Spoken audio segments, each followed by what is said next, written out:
नमस्कार दोस्तों। Odd to a Nightingale का पार्ट 2 अधूरा रह गया था, तो आइए इसे पूरा करें। 5वें स्टैंजा में जॉन कीट्स कहते हैं, मैं नहीं देख पा रहा मेरे पैरों के नीचे कौन से फूल हैं। जॉन कीट्स जंगल में नाइटिंगेल के साथ हैं, इमेजिनेशन की उड़ान भर रहे हैं। तो उस टाइम पे वो कह रहे हैं कि वो नहीं देख पा रहे, जंगल में इतना अंधेरा है, वो नहीं देख पा रहे उनके पैरों के नीचे कौन से फ्लावर्स फूल हैं, और ना ही मुझे ये पता है ये सॉफ्ट खुशबू कहाँ से आ रही है, या फिर किस डाल में टंगे हुए फूलों से यह खुशबू आ रही है।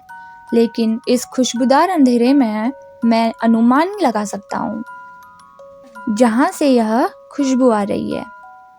यहाँ पर मई के महीने को सीजनेबल मंथ कहा गया है। इन फूलों को सीजनेबल मंथ मई ने पैदा किया है। मई के महीने ने जहाँ पर घास के जंगलों में, जहाँ पर झाड़ियाँ हैं और साथ ही जंगली फलों के पेड़ हैं, वहाँ पर सफ़ेद हाउथॉर्न यानी एक फूल होता है, और पेस्टोरल एग्लेंटाइन एक जंगली फूल, एक प्रकार का जंगली फूल है ये। तो उनके बारे में बात कर रहे हैं कीट्स।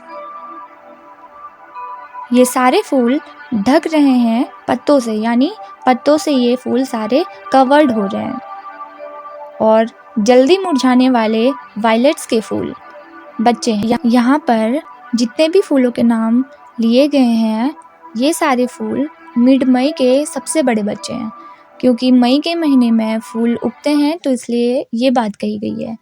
कीट्स कहते हैं, गर्मियों की शाम में मधुमक्खियाँ भिनभिनाती हैं, उनका जो क्राउड है वो इकट्ठा होता है एक लार्ज नंबर में, वो भी किसके ऊपर? मस्क रोजेस के ऊपर, क्योंकि मस्क रोजेस एक फेवरेट गैदरिंग प्लेस है मधुमक्खियों का, जहाँ वो इकट्ठा होती हैं।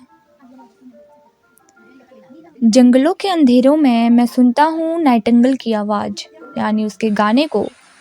कई बार अतीत में कीट्स ने ऐसा फील किया है, ऐसा महसूस किया है कि कीट्स को मृत्यु ने अपनी ओर आकर्षित किया हो, यानी डेथ जैसे उनको बुला रही हो। लगभग वो आधे तो मर ही चुके थे, आधे प्रेम में वो पड़ चुके थे। किसके? डेथ के साथ। डेथ जो है वो कह रहे हैं कि शांति देने वाला होता है। अपनी बहुत सी पोएम में कीट्स ने अपील की है, दरख्वास्त की है डेथ से कि डेथ उनकी सांसों को शांत कर दे, अभी इसी क्षण। कुछ क्षणों से कीट्स को मृत्यु इतनी आकर्षित करने लगी है जैसे आज तक कभी इतनी आकर्षित ना की हो। कीट्स इसी क्षण मरना चाहते हैं, इसी मोमेंट पे वो मरना चाहते हैं। वो कह रहे हैं कि उनको पेनलेस डेथ मिल जाए, बिना दर्द की मृत्यु मिल जाए।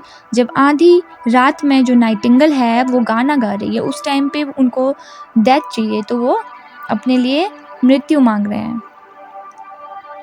नाइटिंगेल गा रही है इतना जोश के साथ और इतना फ्री होकर वो गाना गा रही है। नाइटिंगेल के हृदय से ये गाना आ रहा है। जॉन कीट्स कहते हैं कि मैं अनुमान लगा सकता हूँ कि ये जो सॉन्ग है वो नाइटिंगेल के हार्ट से आ रहा है सीधा। तुम तब भी गाओगी जब मैं मर जाऊँगा, और मेरे कान तुम्हारा गाना नहीं सुन पाएंगे। मैं तब धरती का एक टुकड़ा बन जाऊँगा और मैं मर चुका हूँगा। तब जो तुम्हारा ये स्वीट सॉन्ग है एक दुख भरे गाने में बदल जाएगा, जो सॉन्ग तुम मेरे लिए गाओगी। अमर पक्षी नाइटिंगेल कि तुम मरने के लिए पैदा नहीं हुई हो। वो नाइटिंगेल से कहते हैं कि नाइटिंगेल तुम अमर पक्षी हो, तुम मरने के लिए पैदा नहीं हुई हो। ना ही ये जनरेशन एक दूसरे की जो खून की प्यासी भूखी है जनरेशन, वो तुम्हें झुका सकती है। तुम अमर हो।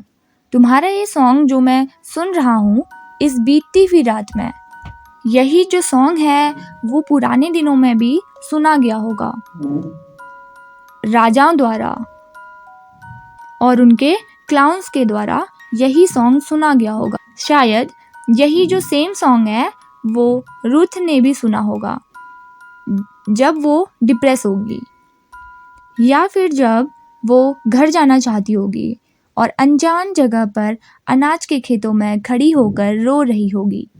सेम सॉन्ग उसने भी सुना होगा जो मैं अभी सुन रहा हूँ।